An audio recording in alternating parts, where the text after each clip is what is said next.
Mengkampanyekan seorang koruptor itu adalah sebuah bentuk perlawanan. Iya, sama aja. Kata kampang kan nggak baik. Tetapi untuk mengutuk sebuah ketidakbaikan, maka kata kampang itu layak menjadi prestasi. Sebagai seni itu bebas-bebas saja. Bebas-bebas saja orang mereka itu. Kalau berani itu jangan takut-takut. Kalau takut ya berani-berani, ya kan? Lebih baik nggak usah.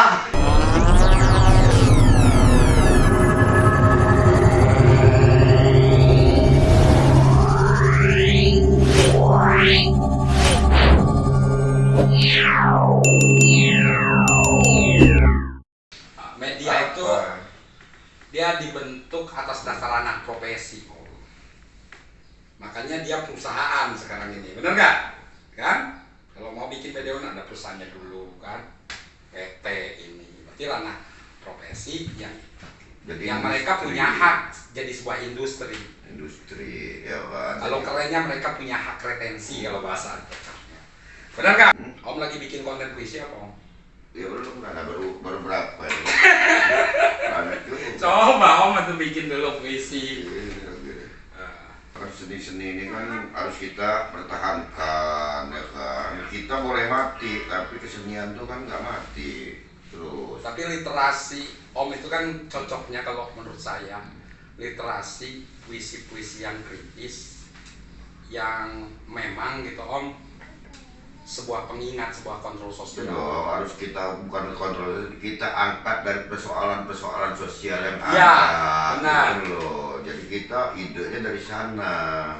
Jadi kita nggak ngarang-ngarang, tetapi fakta gitu loh. Di lapangan itu ada, cuma kemasan bahasanya aja yang beda. Kalau orang lain kan kemasan bahasanya kita kan enggak. Tapi kan harus sedikit nakal juga Om. Dalam artian sedikit nakal itu kan gini, dalam menyisipkan dalam sebuah seni itu kan kayak gini contohnya. Kita bikin satu redaksi yang agak nakal. Contohnya gini, mengkampanyekan sebuah ketidakbaikan itu ibadah. Menarik nggak kata-katanya? Ya. Agak ngeri kan? Enggak, sebagai seni itu bebas-bebas saja. Bebas-bebas saja orang mereka itu. Nah, kalau kemerdekaan berpikir itu, lajunya kita pakai kritik-kritik, contohnya gini. Mengkampanyekan seorang koruptor itu adalah sebuah bentuk perlawanan. Iya, sama aja. Kata kampang kan nggak baik.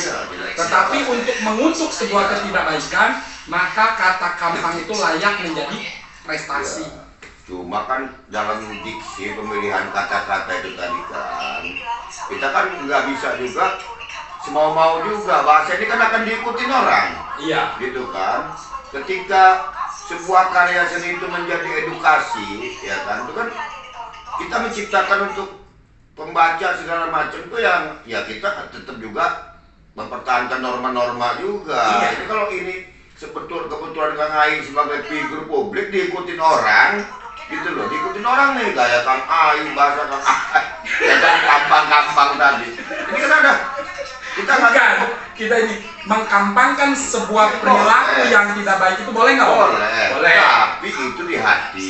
Oh, di hati. Diksi, pengemasan kata-katanya kan bisa dengan bahasa yang lain gitu loh, yang lebih diperhalus. Nah, justru itu yang menjadi kesulitan kita untuk bangga terhadap bangsa sendiri itu kalau menurut saya itulah Om.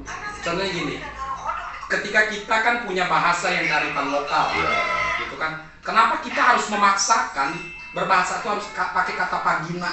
Padahal kita punya bahasa yang jauh diwariskan sama leluhur kita. Ya itu tadi. Padahal artinya itu aja ya, kan? itu aja. Cuma itu kan pemilihan tadi. Orang udah bilang suatu karya tulis itu dia mengansur untuk edukasi nggak?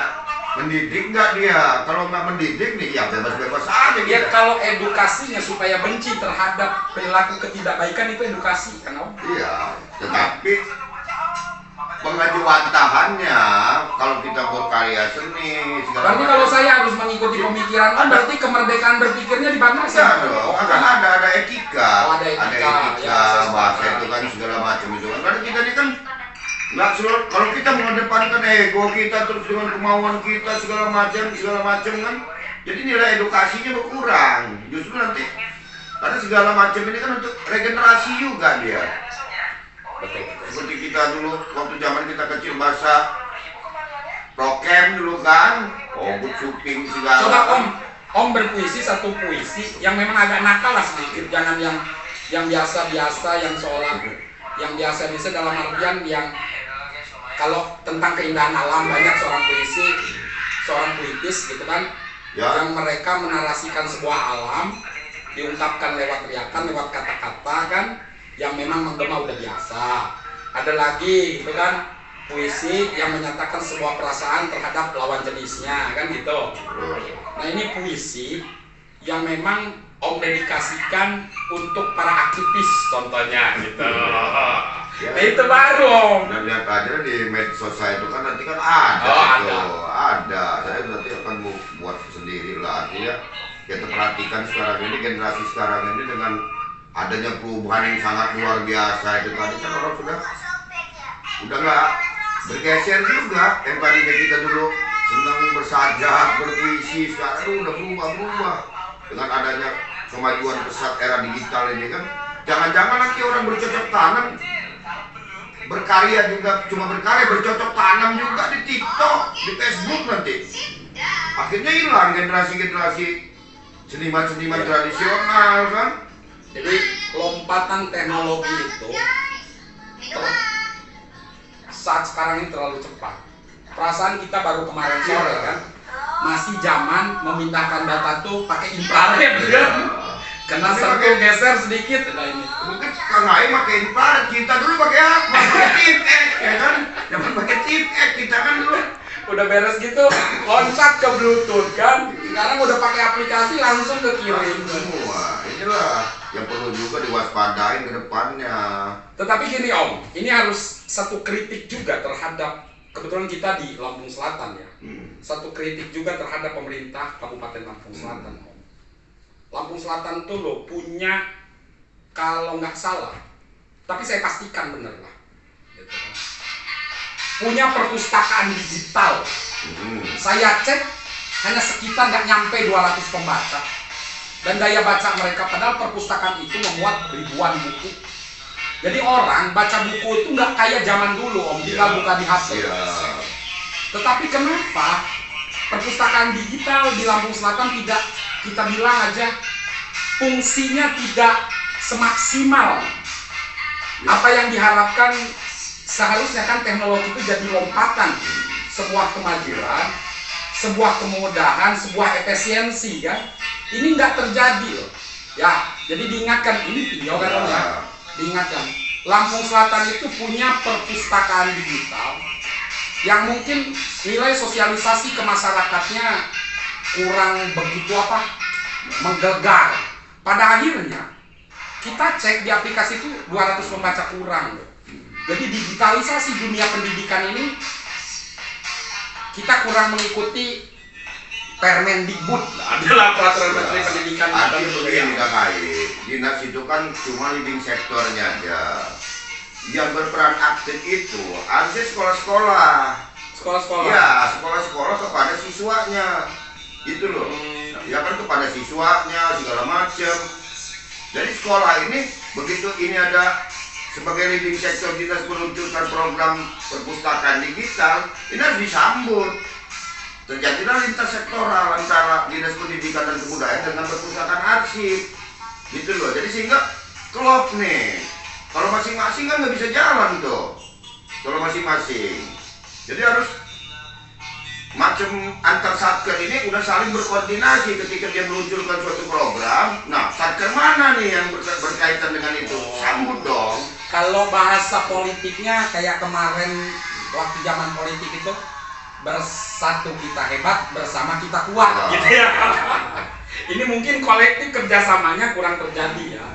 Ya mohon kepada dinas terkait gitu kan, bahwa masyarakat itu sebenarnya senang dengan sebuah inovasi, tetapi ketika mereka tidak memahami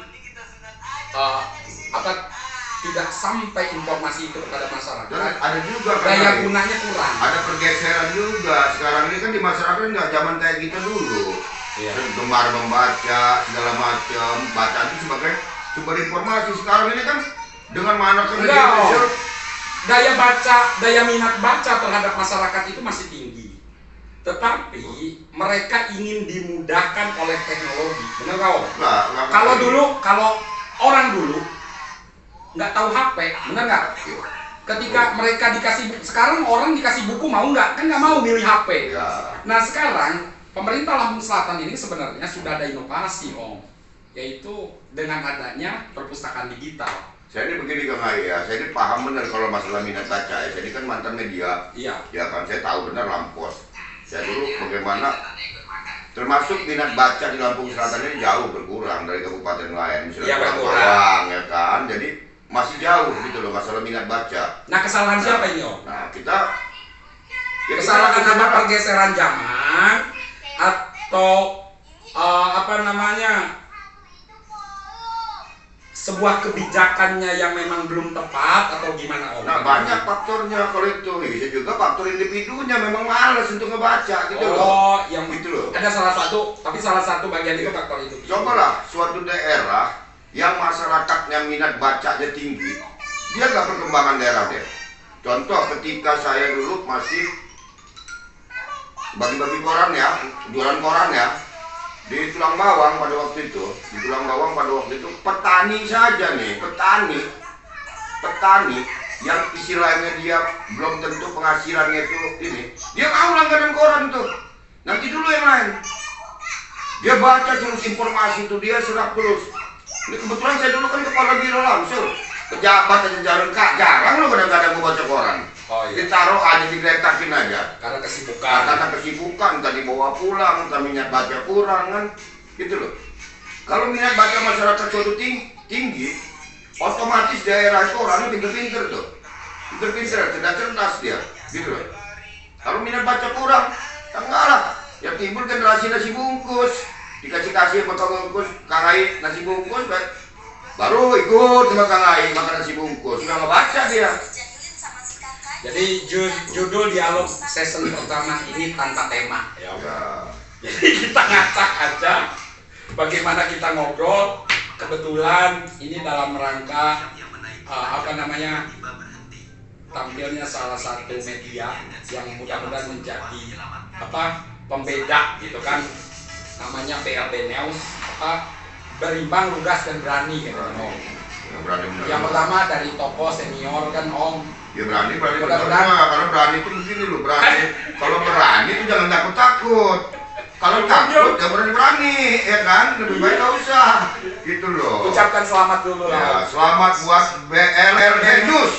Selamat sayang. Sama BLB TV. BLB TV ya. Online-nya BLB News. Selamat. Untuk BLB News TV dan BLB News TV sama jadi satu kan. Iya. Ada BLB News, ada Ya, BLB News YouTube TV. yang online. Ya, ada berita online-nya, ada Ya. berita TV-nya, TV di YouTube. Nah ini kan Harapannya Om, harapan ini kan, inilah suatu tingkat kecerdasan, salah satu tingkat kecerdasan masyarakat memanfaatkan peluang ini gitu loh. Iya. Dengan adanya era digital ini mereka bebas untuk berkarya segala kan.